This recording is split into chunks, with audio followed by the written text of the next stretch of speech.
se você cria condições para que mais vozes, corpos, experiências, sujeitos estejam integrados na formulação, no pensamento, na produção de narrativas sobre o Brasil, você tem um Brasil muito mais interessante e muito mais potente, assim. É um tema de suma importância a gente compreender com mais especificidade o que o Brasil, a partir de 2003, implementa nos termos de políticas públicas e programas articulados como ações públicas para a cultura. Assim. O Brasil cria, de alguma forma, a partir de 2003, um referencial novo no mundo. Assim. Hoje, 17 países, entre eles Espanha, Suécia, cito esses pela realidade sociopolítica, econômica muito distinta, porque vários outros na América Latina, México, Argentina, desenvolvem programas que são inspirados por programas que foram desenvolvidos no Brasil a partir de 2003. O Vaticano hoje está com um programa internacional que foi feito a pedido do Papa Francisco e que é inspirado no Cultura Viva brasileiro, que é um desses programas que a gente desenvolveu a partir desse período. O Papa Francisco conhece um programa do Cultura Viva, um programa inspirado no Cultura Viva, numa periferia argentina que ficava próxima à arquidiocese que ele comandava no período, e entendeu ali o impacto que aquilo podia ter em termos de promoção de cidadania, de promoção de desenvolvimento social, de desenvolvimento humano. Esse exemplo do campo internacional, ele traz só um paradigma assim, de que a gente tem algo muito rico em mãos, assim. Não é normal na história do Brasil que a gente tenha desenvolvido políticas públicas que tenham se tornado referências globais de política pública. Assim. A gente fala muito nos processos de alfabetização do Paulo Freire, que não chegaram a ser desenvolvidos aqui, mas se tornaram uma referência para a educação mundial. A gente tem algumas outras referências na área de vacinação, na área de saúde, mas a gente conta nos dedos. E o fato é que no Brasil a gente tem isso a partir de 2003 e a gente não dá muito conta do quanto isso é valioso e importante. O correto seria a gente pensar a qualificação desses processos, desenvolver eles, entender como esses outros processos no mundo estão sendo desenvolvidos e poderiam contribuir retornando para a gente, né, a partir de uma experiência que é nossa, né, por excelência ali como referência. E no que consiste isso? Assim, se a gente pega de um jeito muito panorâmico o século XX, em geral, a participação do Estado como um agente de interferência, de intervenção no tecido da cultura, ele parte de dois princípios que são muito distintos disso que o Brasil começou a fazer em 2003. Uma é uma ideia de um projeto patrimonial, assim, né, uma política pública de cultura patrimonial, que é um tema com o qual o Estado não tem como ele abrir mão desse tema, né, a salvaguarda dos bens materiais, dos bens imateriais. Evidentemente é algo que o Estado tem que trazer para si como responsabilidade. E o outro vetor assim, que a gente pode desenhar, que mais ou menos mapeou políticas públicas de cultura, especialmente no Brasil, a gente pode botar esses dois vetores com muita clareza, mas eles organizam até um campo mais amplo, é uma ideia de um vetor pedagógico, né? A ideia da cultura como um objeto o qual o Estado deve se encarregar de levar ele para a população, né? A ideia de que se leva a cultura e assim se constrói mais cidadania, cria-se uma sociedade mais bem formada e com uma capacidade de uma autorreflexão sobre si. A gente tem aí um fator, obviamente, muito valioso de pensar a cultura como esse instrumento importante, colocar ele em circulação, mas ele tem também um perigo enorme, e que no século XX a gente vai ver por diversas vezes exemplos disso, que é essa ideia de que um conjunto de iluminados, um conjunto de intelectuais dentro de um gabinete pode formatar uma ideia de cultura, do que é uma cultura relevante, do que é uma cultura de validade, validada por esse tipo de inteligência, né, estabelecida, e levar isso para um conjunto de cidadãos, esses sim carentes, que desconhecem os usos e possibilidades da palavra cultura. Assim. Essa é uma noção que ela termina, por fim, ela cria uma ideia de que, em casos como o caso brasileiro, que você tem uma desigualdade social profunda, territórios populares periféricos com uma carência de bem-estar social e de condições socioeconômicas razoáveis, você cria uma ideia muito perversa de que são ambientes que seriam carentes e viveriam uma espécie de carência de cultura, como se esses territórios, esses espaços, mesmo sem equipamentos, mesmo altamente prejudicados por déficits de formação educacional, de possibilidades de consumo e de todo tipo de situação de bem-estar, Na verdade, eles historicamente provam isso no Brasil, são espaços de potência cultural, assim, de potência discursiva, de narrativa, de produzir pensamento, de produzir imagens sobre o Brasil, né? E quando você faz essa ideia vertical de que você deve levar cultura, de que você está tratando com pessoas carentes, você está, na verdade, tomando uma posição autoritária e hierárquica. E é fundamental perceber que isso acontece muitas vezes à esquerda e à direita, né? A esquerda política também tem essa vocação no século XX para achar que é da sua cabeça que vai se produzir a verdadeira cultura, a cultura de relevância e de alguma forma pautar o que é uma ideia de cultura nacional. O que acontece desde 2003, que é uma reversão ou uma saída desses modelos mais tradicionais, desses vetores estruturantes mais tradicionais, é que o Estado entende que o papel dele, na verdade, é criar estrutura e condições para que diversos agentes de diversos territórios que não estão nos espaços privilegiados por concentração de recursos, como historicamente aconteceu no Brasil com Rio e São Paulo, as capitais, que você precisa dar, na verdade, condições e estrutura para que essas vozes, esses corpos, essas subjetividades que tiveram pouco espaço para produzir, para fazer emergir o seu discurso, a sua narrativa sobre o Brasil, que, na verdade, crie-se condições e estrutura para que essas vozes possam acontecer. Isso, de alguma forma, muda, inverte um jogo, assim, né? Você começa a tratar, na verdade, essa amplitude maior, pensar o Brasil de forma mais ampla, e você começa a entender que todos os territórios são, além de terem vocações heterogêneas, dentro de si mesmos, dentro deles mesmos, são heterogêneos,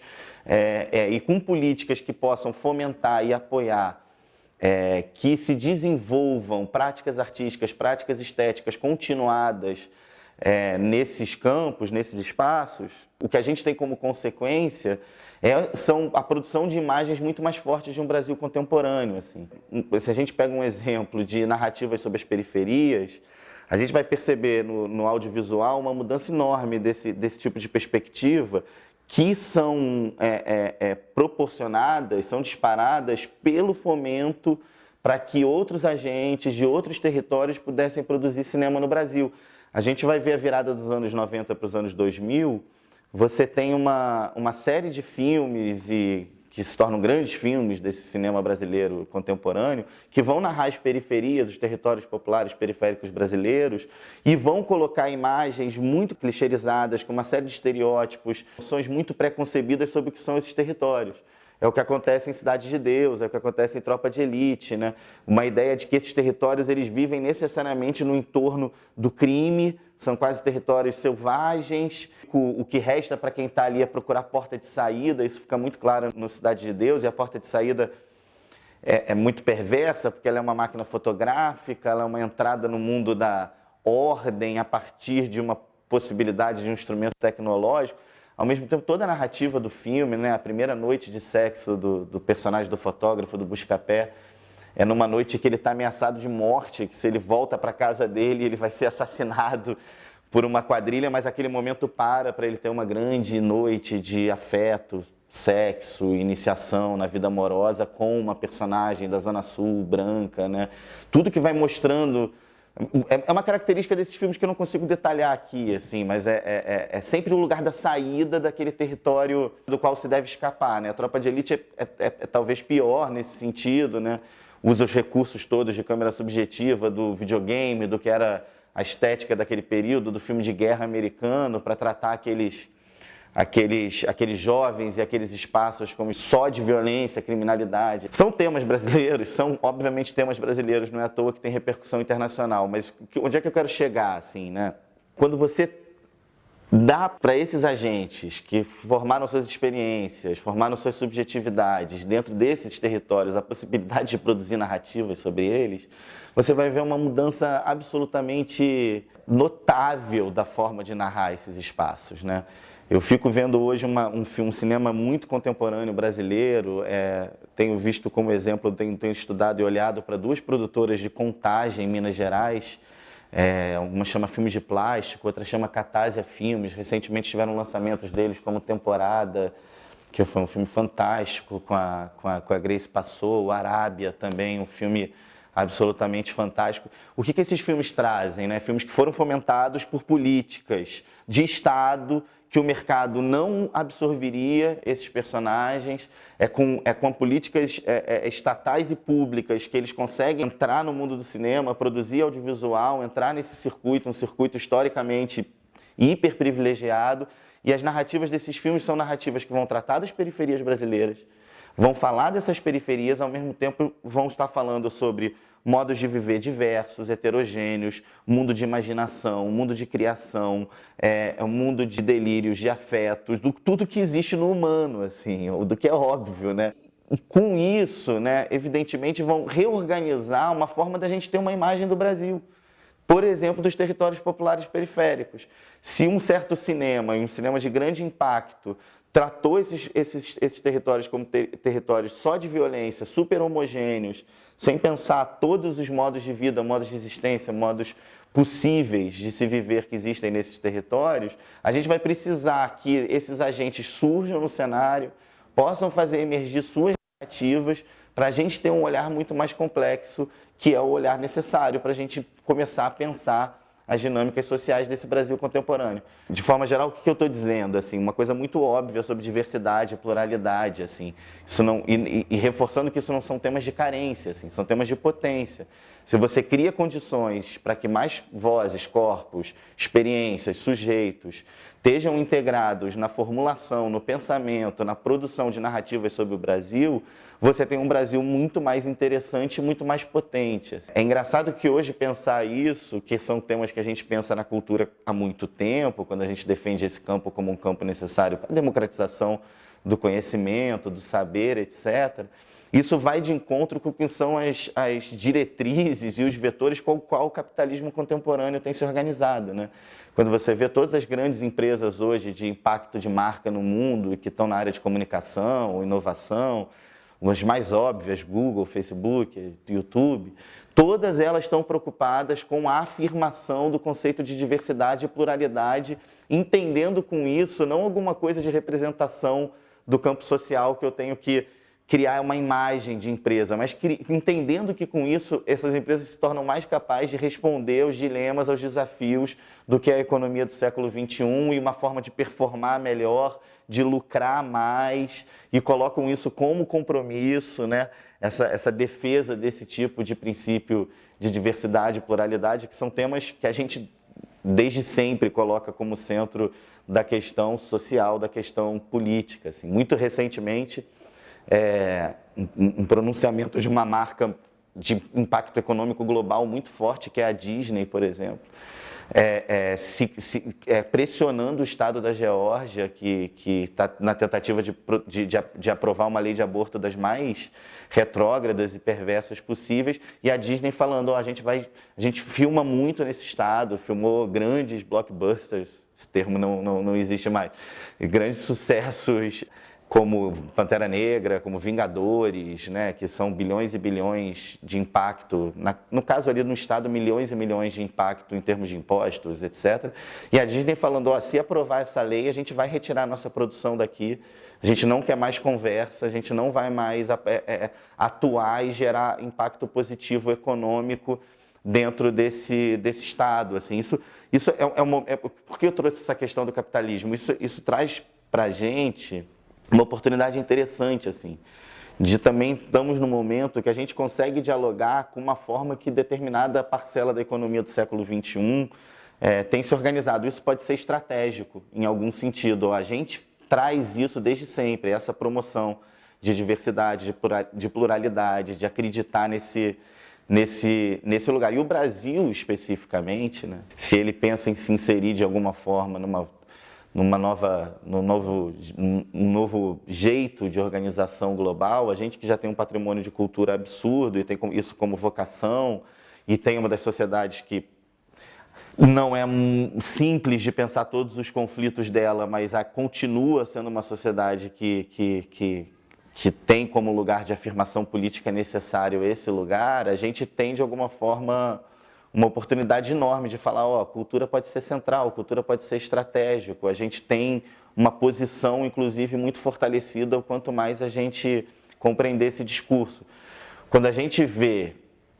que de repente a cultura se torna uma espécie de inimigo público do Estado brasileiro, do Estado que vinha promovendo essas políticas que eu descrevi inicialmente, né, mesmo que de forma panorâmica,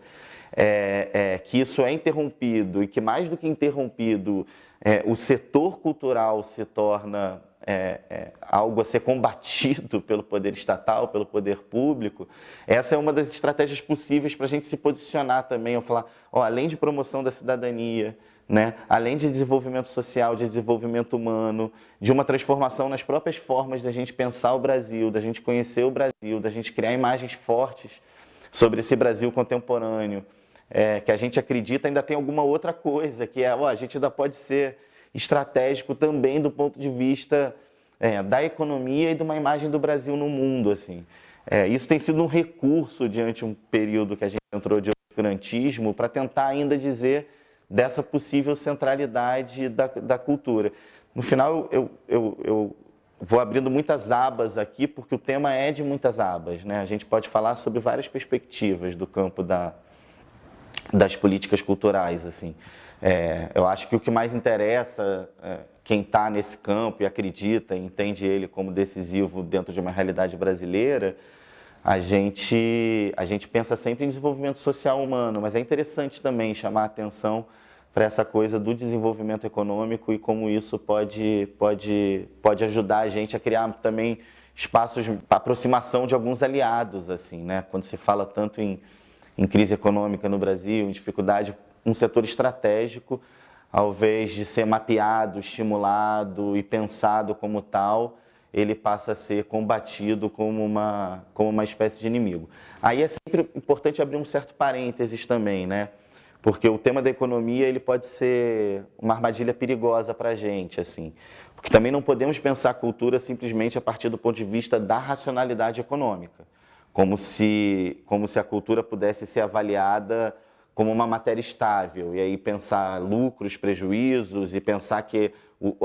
isso valida os processos culturais, né? A cultura é um ecossistema enorme, né? E os países que souberam, ao longo do tempo, usar estrategicamente ela como uma alavanca econômica, nunca deixaram de entender que é fundamental o fomento, o apoio, a abertura para processos de experiência, de experimentação, de formulação no campo de uma cultura que é mais independente, que não passa necessariamente pelas formas como o mercado pensa objetos de cultura e processos dentro do campo cultural. Então, hoje olhar para esse tema também, que é o vetor econômico, a gente tem que pensar com cuidado o quanto ele pode ser estratégico, porque sim, ele é estruturante e ele tem uma centralidade no mundo contemporâneo muito clara. Tudo que se fala em produção de conteúdo o tempo inteiro, todos os debates dos grandes CEOs, das empresas, assim, é até meio ladainho, eu falo desse jeito porque tudo tem a ver com o que a gente faz. Assim, se algum campo pode oferecer soluções para tudo que se diz hoje como esses desafios, é incrível, é cultura e, obviamente, educação, ciência e tecnologia. Mas a gente também sempre com esse cuidado, assim, esse campo não é um campo para ser pensado sob o prisma ou só sobre os vetores e princípios da economia, assim. Ele é muito mais amplo e para ele funcionar para a economia ele precisa ter esse entendimento dessa complexidade, dessa amplitude e tal. O Brasil desenhou um modelo muito interessante, que é não dirigista, que é um modelo que apoia, que se baseia na ideia de apoio à estruturação, a criar condições de fazer, e com isso incluir agentes, subjetividades, corpos, vozes que historicamente não participaram desse campo, desse sistema de uma forma mais efetiva, consistente e continuada. E com isso